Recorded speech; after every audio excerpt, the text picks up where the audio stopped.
Namhlanje sivakashele i-Africa Travel Indaba ekhona la e-ICC eThekwini. Siyazi ukuthi i-Afrika izwekazi elinomnotho omningi kakhulu. Kodwa ke sifisa ukuthi hayibona nathi singabantu baseKwaZulu Natal base KZN sinezinto ezinhle, indawo ongazivakashela, ukudla ongakudla, izinto ongazibona, izinto ongazifunda singabantu bala KwaZulu Natal. Ihluthu Imfolozi Park iphinde futhi ibe yikhaya lama rhino emkhombe eminingi kunayo yonke in the world. Wow.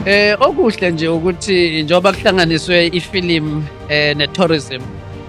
Ifilm it's about making sure ukuthi ama-locations amahle e-province yaKwaZulu Natal ayabonakala. Manje sekuqedwa sekuqoqwa yonke lento ekhona la sisala thina nomnotho ophakeme kakhulu, amathuba emisebenzi azokwanda.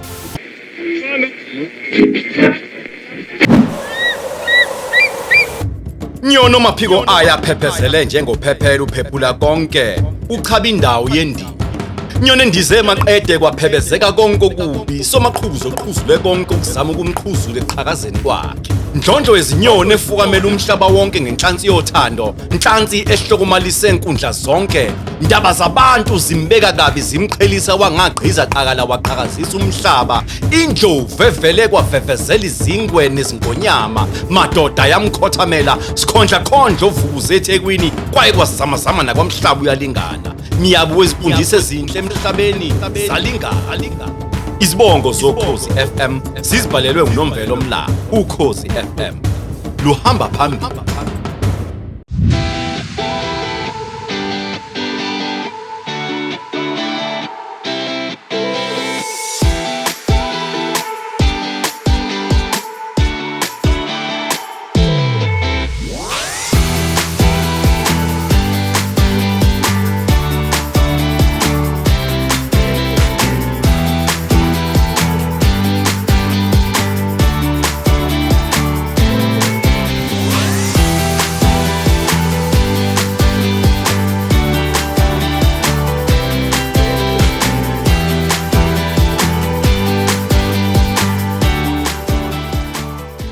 Ngibingelele kwesinye isiqephe simnandi soKhozi FM TV, gama lami nguNeliswa Cele.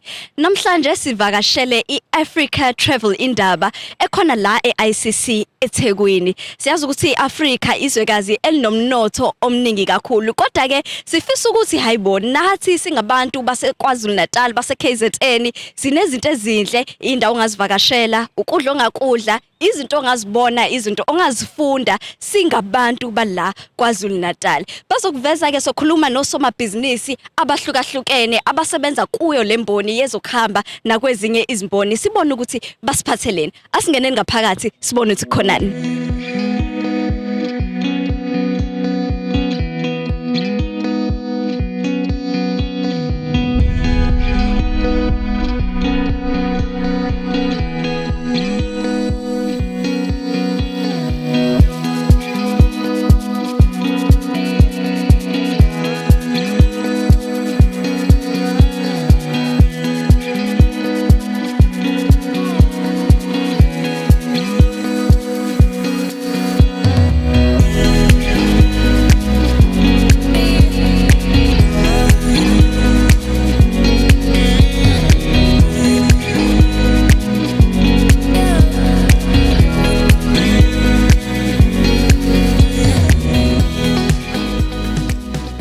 Ngime nomnumzane uSibusiso Gumbi, acting CEO ye-KZN Tourism and Film Authority. Sikubingelele sikwamukele kuKhozi FM TV.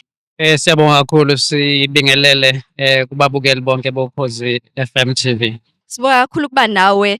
Kade singena nje zula sibona imisebenzi emihle eyenzakalayo khona la kuyindaba. Mhlawumbe mangasibeka nje sithombeni siyazi ukuthi KwaZulu Natal iyona ehostile indaba iminyaka eminingi mangaphazami engama30.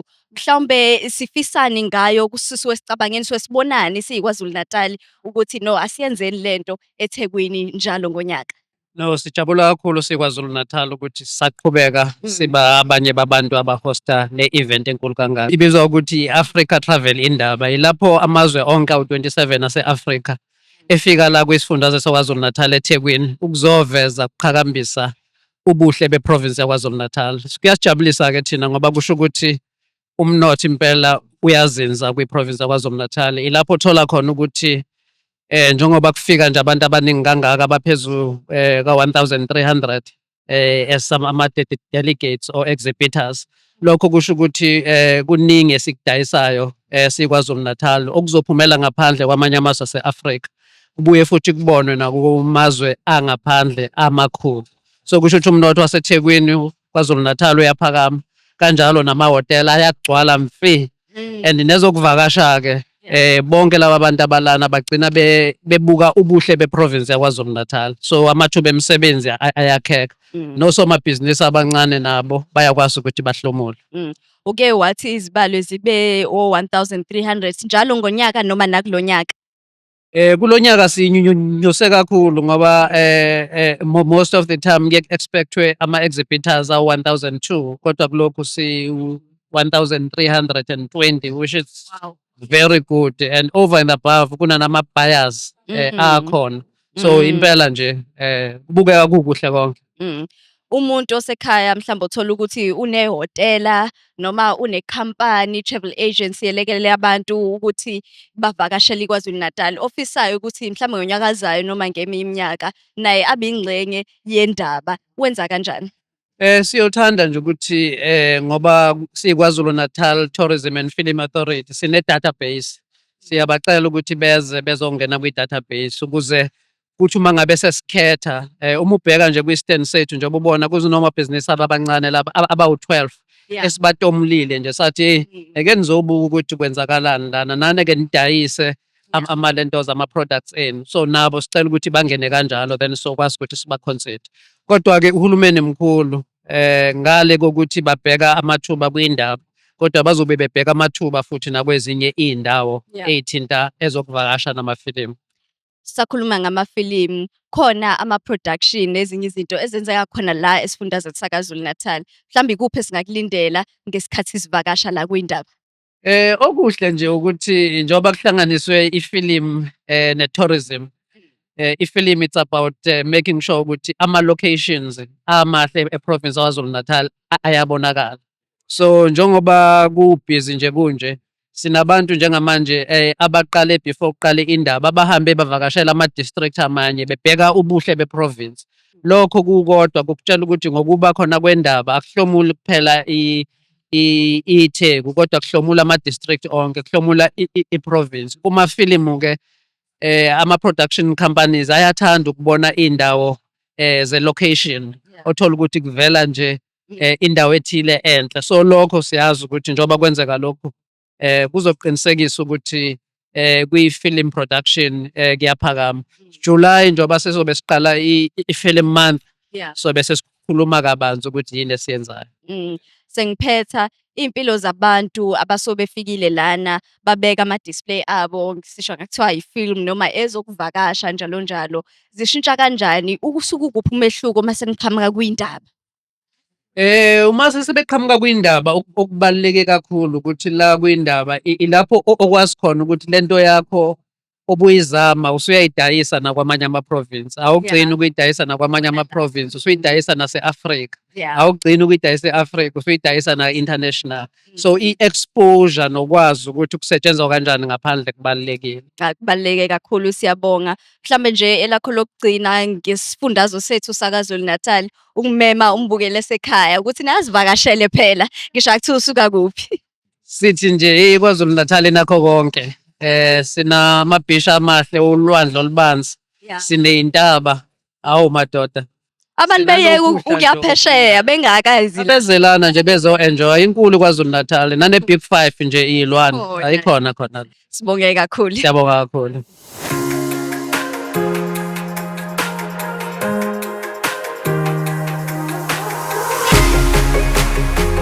Ngime nobaba umnumzane uReverend Musa Zondi, u-MEC waka-EDTA. Baba, sikubingelele sikwamukele kuKhozi FM TV. Ngiyakubingelela msakazi nabalaleli. Kuyinto enkulu ukuthi siphinde sibe nawe namhlanje. Siyabona Africa indaba ikakhulukazi masibheka ngeso leKwaZulu-Natal nezokuhamba la esifundazweni saKwaZulu-Natal ibe impumelelo. Mhlawumbe njengo-MEC izifiso zakho ngomcimbi okanje ziye zithini? Uyabona lento besiyikhuluma iseyiphupho ingakafiki. Asithi kuhlehla kancane. Sithe siqala siyendlalela lento kwayileya weekend ejabulisa abanye yakhalisa abanye ebise Moses Mabhida Stadium. Isilethele ivavavuma enhle kabi ye-tourism uma siyibuka thina ngoba yonke lento bekudlalwa ibhola kodwa amahhotela ethabecwele ama-B&B ethabecwele iy'ndawo zethu zokuncebeleka beyigcwele kwafika i-G20 yafika-ke nayo sayemukela ikhona irana parallel nale Africa Tourism Indaba kwase kufika-ke le nkunzumalanga-ke i-Africa Tourism Indaba edonsa amazwe amaningi e-Afrika i-continent yase-Afrika ize lapha kithi izokhombisa ezokuvakasha ezokuhamba nokuthi ukuncebeleka kumi kanjani kulo lonke izwekazi lase-Afrika. Le nto-ke isho ukuthini kuthina abantu bakwaZulu Natal? Isho ukuthi umnotho wethu manje sekuqedwa sekuqoqwa yonke lento ekhona la sisala thina nomnotho ophakeme kakhulu amathuba emisebenzi azokwanda zonke lezi zinto ezilapha kwaZulu Natal iy'ndawo zethu ezinhle bazofika la bazothenga ukuthi bazoya nini base abavakashi kuzona lo mcimbi nje muhle kakhulu ngoba ukubanjelwa endaweni yethu semqoka kakhulu ngoba thina sidinga ukuba sihambe siye ney'thombe ey'sephepheni thina silana sizothi abaningi nje bathi uma sekuqedwe lo mhlangano bazophuma-ke baye eDrakensberg bazophuma baye eSouth Coast bazophuma baye koShaka Marine bazophuma baye ey'qiwini zethu bazohamba benginominister waseZambia ngizona ethi hey kuphi lapha khona ngizwe indawo kuthiwa khona indawo ezobumnandi ey'laphana ey'laphana eMlazi nakwaMashu naseNanda nakuphi ngeke ngibuyele emumva ngingayanga kuzona angithi uyabona-ke zonke lezi zinto azikho nje lapha ezingeni eliphezulu kuphela kodwa ziwela phansi nakubantu bakithi laba esifuna ukubasiza ukuba bathuthuke. Izeluleko zakho kubantu abasemakhaya abazobuka lolu hlelo befisa nabo ukuthi hawu nami mhlambe ngine-Airbnb nginalokhu engifisayo ukuthi abantu bakukhulise benze kanjani mhlambe ngonyaka ozayo bazoba ingxenye yomcimbi ofana nalo. Akekho umuntu okufanele azibukele phansi kulo mdlalo wezokuvakasha ngoba uhlobo lwemboni lolu olungadingi ube nama-millions ey'mali noma ngabe uneqhugwanyana lakho nje lincenyane elilodwa kodwa abantu bazofika uma unento nje e-unique bazoyibona noma ngabe awunalo-ke iqhugwane uney'ngane zakho ey'cula kahle ezenza into enhle bazofika abantu bazoyibona leyo nto ingani bahamba abantu beyobuka ngisho nje itshe ngalinganisa nje khona indawo nje okuthiwa kunetshe lakwaNtunjambili abantu bakwaNtunjambili bahleli nalo ngenxa yokuthi kusekhaya kubona abaliboni liyinto e-unique kwaZulu Natal ngoba ezweni lonke alikho elinye itshe elinjengaleli ngakho kufanele kulungiswe yonke leyo nto kuziwe lapho akudingi ukuthi kwakhiwe amabhilidi amakhulu kwenziwe yonke lento abavakashi bafika ngey'moto zabo babuke sekuzothi-ke uma befikile bebuka sebethi-ke kuthengwaphi-ke okumele le ndawo sebeyathenga bavakasha bayadla sebethi sifuna ukulala la mina nje nginomthwalo wokuthi kuye kuthi uma bavakashi befika la kwaZulu Natal sesibamemile emazweni angaphandle uma behlala eKing Shaka bese bethi hey nisilandile nina nathi asize sizobona i-magical kingdom of the Zulu. Where is the kingdom? Angithi manje sebefuna ukuyibamba ngezandla bayithinte bathi bekufanele ngabe siyehla la sibona into eyirepresenta i-kingdom la yakwaZulu Natal siyibone sibone abantu bakhona yonke leyo nto ngakho lento yezokuvakasha iyinto enethuba elihle kakhulu ukuthi abantu bathuthuke bonke kungasali umuntu ngemuva kodwa bonke bahlomule baye phambili. Siyabonga kakhulu baba.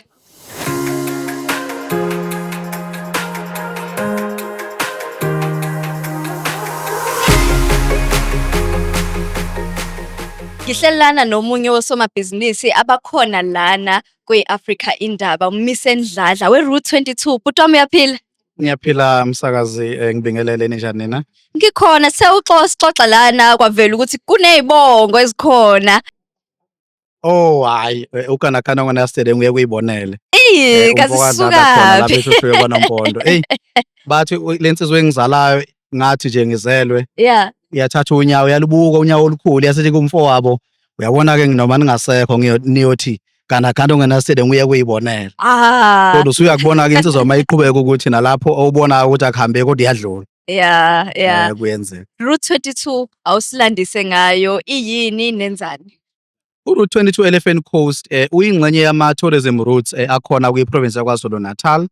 Into akayenza uTourism KwaZulu Natal osu-KZN Tourism and Film Commission manje waphakheja ama-tourism products in 10 different routes ukuze mawufika kulesi stand esikhulu kangaka kusho ukuthi literally kufanele kube ukuthi usufike wakubona konke iKwaZulu Natal enakho. Okay. So njengoba ekhona namanje kama-routes o-Midlands Meander, o-North Coast, abo-Battle Feeds namanye. 10 in total. Okay, So le yethu i-Route 22 Elephant Coast iqala ke mawuwela Imfolozi uze uyoshayisa ngomngcele waseSwazini nomngcele waseMozambique.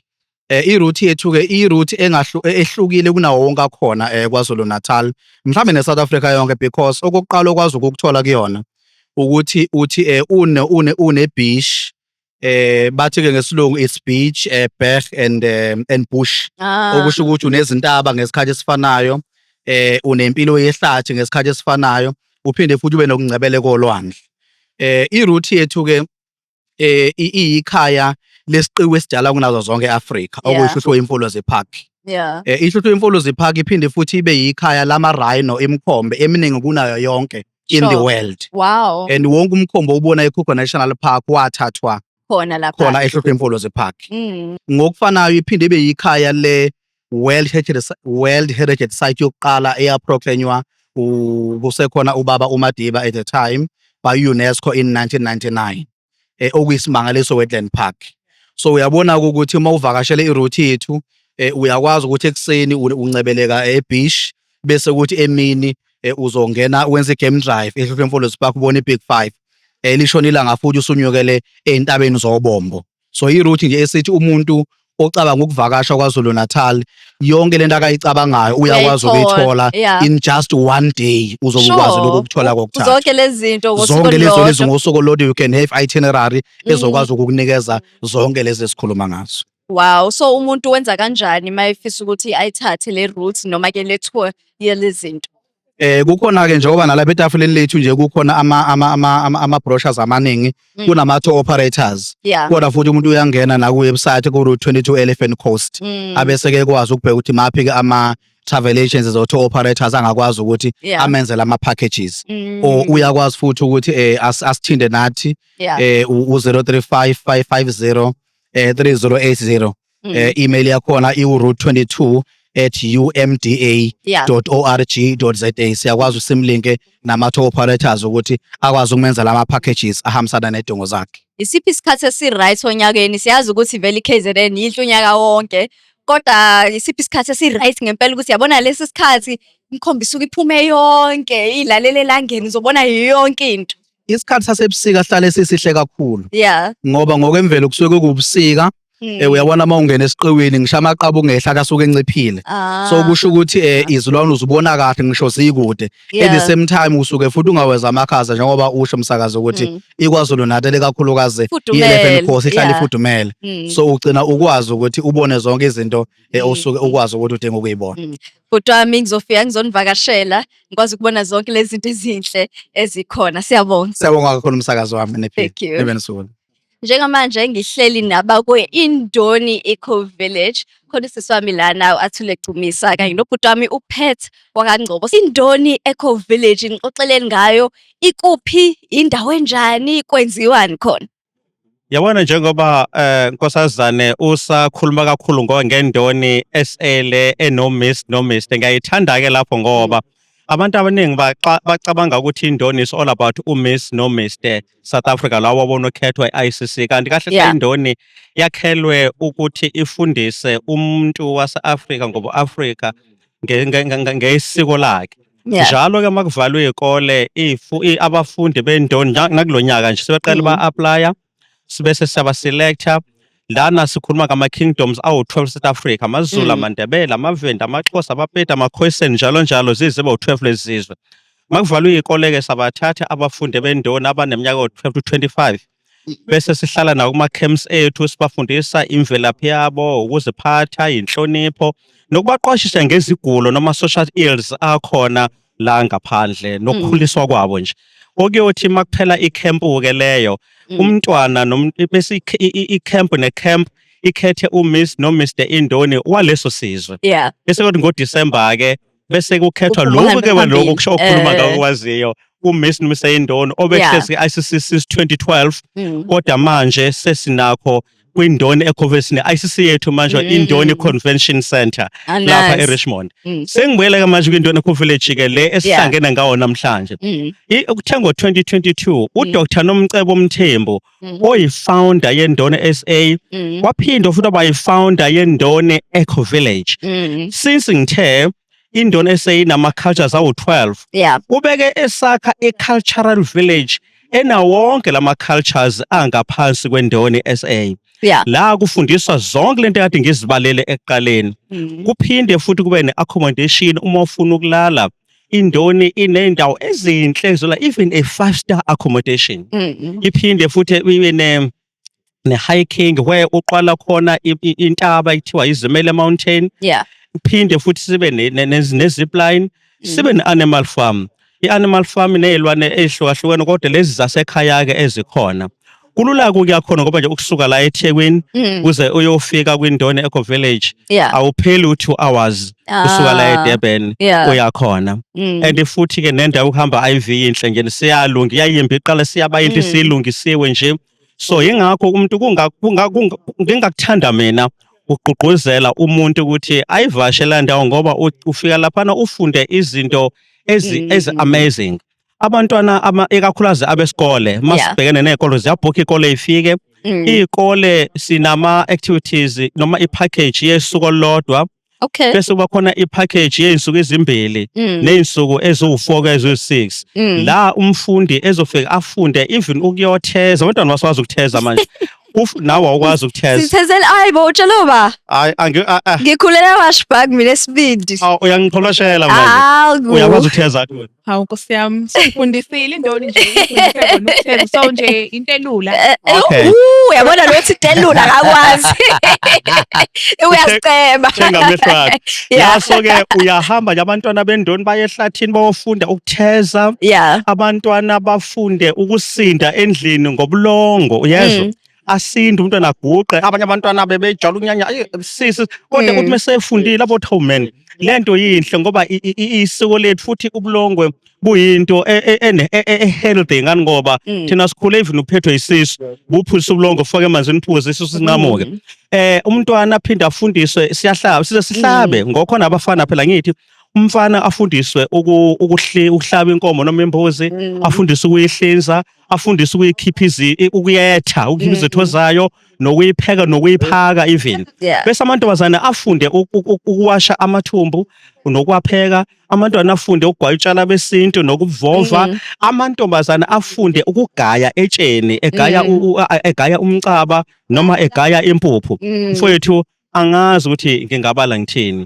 Kuningi lapha kwindoni masewufikile okugcina ukwazela ukufunda uphuma uqeqeshekile kwindoni Eco Village. Uyakwazi ukufika njengezivakashi, asike sithi akusiyena umfundi noma ngiyangizile esikoleni kodwa ngifisa ukuzazi nami lezi zinto, ngibhukhe mhlawumbe i-package nyana 2-3 days ngikwazi ukuthola lezi zifundo ezahlukahlukene. Fika angithi phela indoni Eco Village akuyona eyabafundi kuphela. Yabona njena uma ubheka le brochure yami, le brochure yami ine package yabafundi izikole, iphinde ibe ne package yabantu abafika as a family or as ama-tourists. Nakhona futhi nento zakhona ufike uyifunde nakhona sakufundisa futhi. Iphinde futhi le ndoni Eco Village ibe nama-retreats. Uthola ukuthi uma ngabe mhlambe ibe nama-women's retreats, ibe nama-couples retreats, imaphi amanye ngami? kuba ama-single and mingle retreats. Single and Oh, yeah. here. Swimming retreats. Single and mingle And retreats. also esekukhona manje sekhona nesibhedlela ke lapha na kwindoni ke manje Echo Wow. Village. Yeah. Lesibhedlela ikakhulukazi abantu abane depression mhlambe abantwana mhlambe intsha ke manje namhlambe esiphuma noma ilashelwa ukugxila kule dakamizweni Yeah. mhlambe abantwana mhlawumbe abahlunyezwe ngokocansi uthi mhlawumbe bane trauma into efana lezo kuningi sekhona isibhedlela ke la indoni admit khona for 21 days uthole i-treatment into as even as cultural but as therapeutic Yeah. usulale khona nje uphume sumqemane usumuntu osenormal. Sifika kanjani ke sixoxele sibooka phi sithola kanjani mangifisa ukufika ikuphi engakwenza ukuze ngicine ngifikile kwindoni Echo Village. Okokuqala njena we've got our brochures ne numbers zethu we've got ama business cards Yeah. mhlambe wathula uzokufundela nje ukuthi mhlambe inumber ongayifonela eyiphi Yeah, awusiphe athule. So inamba engingayifonela yase-office ithi 031 761 8766. Kuyiphinda it's 031 761 8766. And the email yethu ithi stay@indoni.co.za. And then ningasithola ku-website yethu it's www.indonivillage.co.za. Siyabonga kakhulu. ayika WhatsApp kambe Hayi sebetholile inamba bazofona babheke na kwi-website. Okay, siyabonga Yeah. kakhulu. Sibonge kakhulu sethemba ukuthi sizokwazi ukufika sivakashe sibone i-Echo Village silale singafiki nje siphume singene kodwa siyabona ukuthi umsebenzi muhle kakhulu owenziwayo. Siyabonga niqhubekele phambili. ayozana ufundele kwakho ubuhlalo nakho noculo lokuthumela amasokeni yabona yonke leyo nto. Ngiyathanda ngoba uthe ngiyadlala ungikhatha nebhizi. ngikhuluma ngawona on Athula ayiwed no Yabona izona zonke imfundiso Sophia siyithole laphana. Yabona. namabhunga afundisa ukushela abafana aswazi ukushela manje Hey. abafuna ukuqomisa abafana Uyabona hayi lo social media kwenu Uthi hi. yeah no man no Hayi. namantombazane okafunda ukuthi no azi ukuthi umntwana uqoma sekuyinini uqoma bani umbona njani okuthandayo umuntu umbona njani okhohlisayo indoni yakufundisa konke lokho. Ey, ubuya ku-vacation usuwazi usuzoqoma ba akasaze mawuhambe nomtoronke. Siyabonga kakhulu. Sibonga kakhulu Nkosazane. Dankie. Dankie. Njengamanje siyangapha ko-Drakensberg kanjeya intaba zokhahlamba ngihleli nomnumzane uThemba Shabalala othukela Drakensberg Tourism Cluster butwami ngikubingelele ngikwamukele ku-Cause FM TV. Ngiyabingelela siswami. Sixoxele nenzani ningobani kwenziwani lapha eDrakensberg? Ngibonga kakhulu umbuzo omuhle siswami lapha entabeni zokhahlamba njengoba siwuthukela Drakensberg Tourism Cluster. Kushuthi sinhlanganisela yenkampani eziqhakambisa noma ezimele zokuvakasha entabeni zokhahlamba. Yeah. Ikakhulukazi lezi kade zinganakiwe ikakhulukazi inkampani zabantu abamnyama kodwa la sihlanganele bonke nababebalela imhlophe. So ngathini si umbrella uma ngasebenzisa ulimi lasemzini. Yeah. Lapho inkampani zabantu abamnyama behlangene nabo abamhlophe simaketha noma siqhakambisa noma sibonisa noma sibukisa ngobuhle bentaba zokhahlamba. Nanokuthi ke siveze futhi neqhaza elibanjwa izindlu zamakhosi. Nami nje ngoba ngikhuluma nawe ngiphuma ebukhosini bakwaShabalala khona lapha. Sasho ngihloniphe isintwana. Khona lapha entabeni zasokhahlamba sinobukhosi bamaZizi namaswazi namangwane. Bese kuba amanye kamakhosi wonke akhona othukela nje kuba khona kwami ku-cluster ngimele zona zonke lezi zindlu zamakhosi okubonisa izinto ebezifihlakalile phambilini abantu abamnyama bebenga nikezwa ithuba lokuthi baveze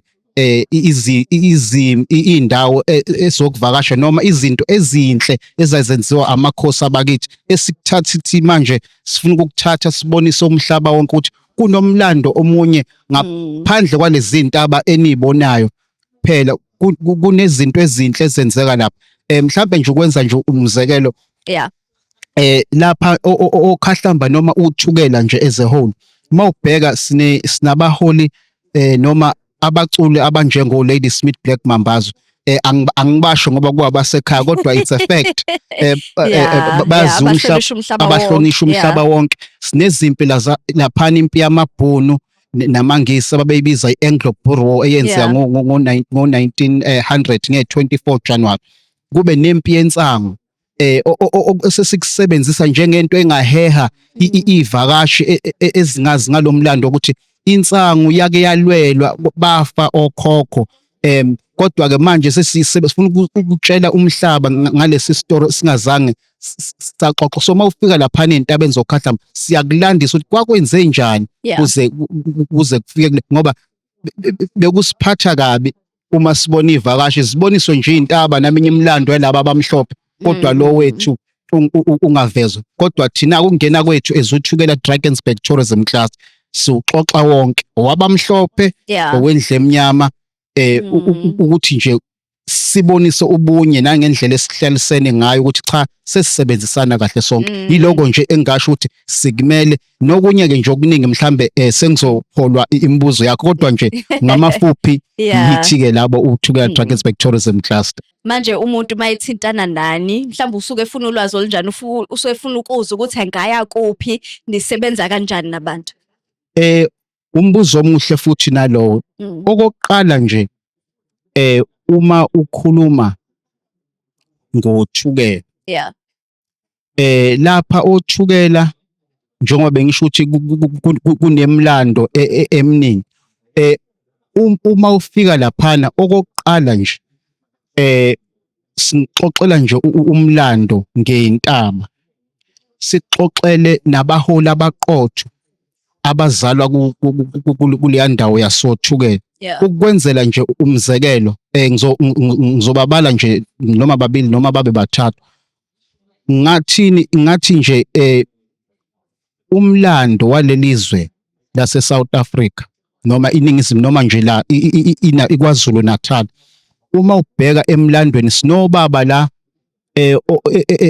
esimhlonipha kakhulu ubaba uJosiah Changana Gumede owayengumongameli kaKhongolose number wesine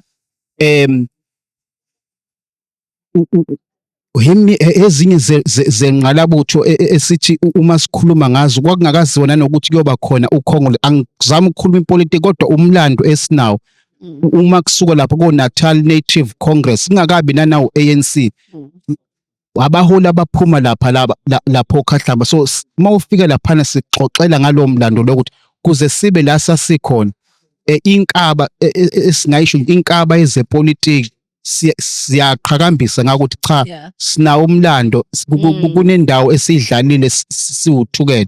Ngibale obaba uJoseph uDokotela uJoseph Shabalala wamambazo oculela nje umhlaba wonke ucula nje ngokubuyisana kwabantu ukuthandana kwabantu ukuhloniphana izona ngqalabutho zethu lezo. Nasemculweni ke engababala kuze kuyoshona ilanga nabantu ke ababuza amafilimu obaba uDuma Ndlovu ukhuluma ngoBig Zulu oSjava. So izinto nje esinazo ezibali nalempi kade ngikubala ke impi le yase Spienkop ezinye zezimpi ezinkulu. Okunye mhlambe ngakuveza sengikhuluma ngomlando walaba abamhlophe umlando walapha eSpienkop noma impi yakwantu abamnyama impi eyayiphakathi kwamabhunu namangisi okwathi yebo anqoba amangisi kodwa omunye umlando okhona mhlambe esingakaze sawuveza noma wavela kahle ukuthi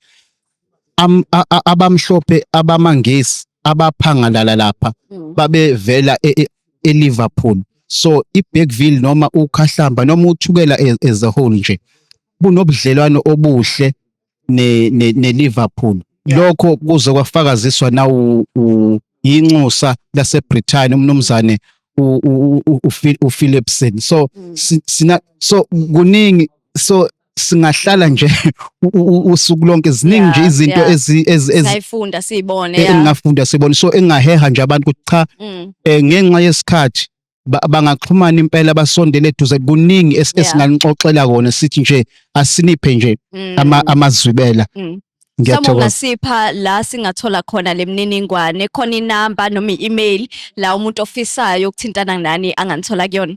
Cha, ningangithinta nje impela uqobo mina nje uThemba wakwaShabalala. Inombolo yami u-068 219 Mm. 5038. Sibonge kakhulu, sithemba ukuthi nabantu bazosukuma bezofunda bezovakasha babone nezinto ezahlukahlukene enikwazi ukubavezela khona. Siyabonga. Siyathokoza kakhulu. Thank you. Siyabonga.